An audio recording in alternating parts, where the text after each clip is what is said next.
Hello, my name is Katy and you're watching my channel Superconsole, where this week I have been fortunate enough to see the feature-length anime In This Corner of the World, or Kono Sekai no Katasumi ni, on its opening cinema night in the UK. So I'd love to tell you my thoughts about the movie, give it a bit of a review and help spread the word.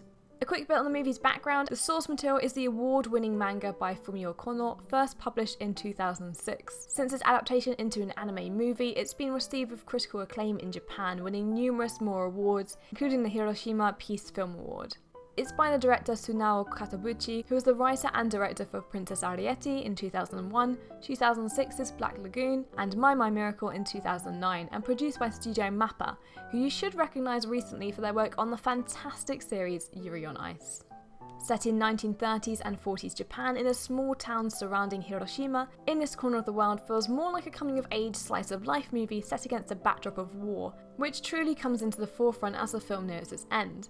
It tells the story of Suzu Urano, a girl who moves away from her rural family home to a more industrial and military-focused district of Kure, where she is set up with an arranged marriage to Shusaku Hojo, a man who works at the local naval base. The film focuses more on Suzu's change in daily life and household chores than the bombing and wartime conditions, but as a viewer you can't help but feel a foreboding sense of what's to come. Outside of using her meal rations to creatively craft dinners for the Hojo family and getting involved in family dramas with her new sister-in-law, Suzu loves to draw and paint, a hobby which really took a whole life of itself across the whole movie. Like how Barefoot Gen and Grave of the Fireflies tells its adult storylines through the eyes of children without ever diluting its serious message, In This Corner's watercolour art style feels as if the story is being told through Suzu's own innocent yet creative and fantastical lens. Despite the dark subject matter, there's elements of childhood fantasy with stories of Oni demons crafted by pastel-style palettes, and many of the film's more dramatic and difficult sections portrayed using abstract bursts of colour,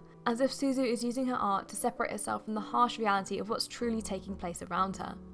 But even in the lead up to the film's main events of 1945, In This Corner feels less like Grave of the Fireflies and more like a historical slice-of-life drama, dramatising and highlighting the everyday life of our rather ordinary protagonist Suzu. She's a dreamer and a bit of a tomboy, but her small everyday interactions are some of the most heartwarming and funny scenes of the film.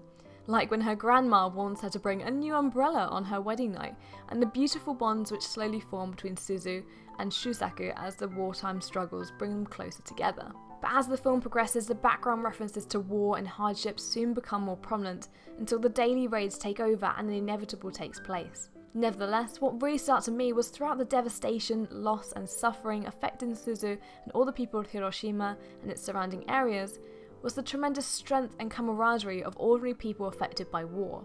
It's not only the story of In This Corner which is beautiful, but also the amazing scenic watercolour style panning shots of the hazy countryside and bustling ports of Hiroshima, bursting with colour, energy and charm. The film often feels like it's being viewed through a slightly smudged lens, with a soft focus playing up to the nostalgia of the farmland setting in Suzu's youth, imploring you to fall in love with the land before you witness that flash of light across the sky and the sounds of bombs beginning to drop.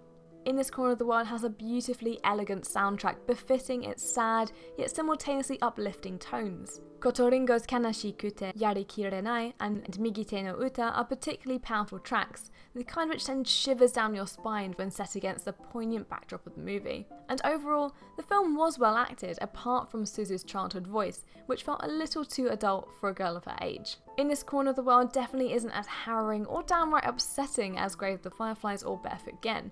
That shouldn't mean its everyday slice-of-life wartime story, or tales of a family's emotional resilience, or any less meaningful or impactful portrayals of World War II Japan.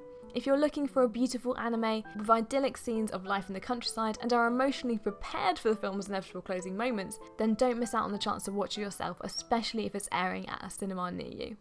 Thank you very much for watching my review of In This Corner of the World. If you found this review helpful, then do hit that like button. If you're new to this channel, then consider subscribing for more Japanese gaming and anime content, and otherwise I'll see you on the next one.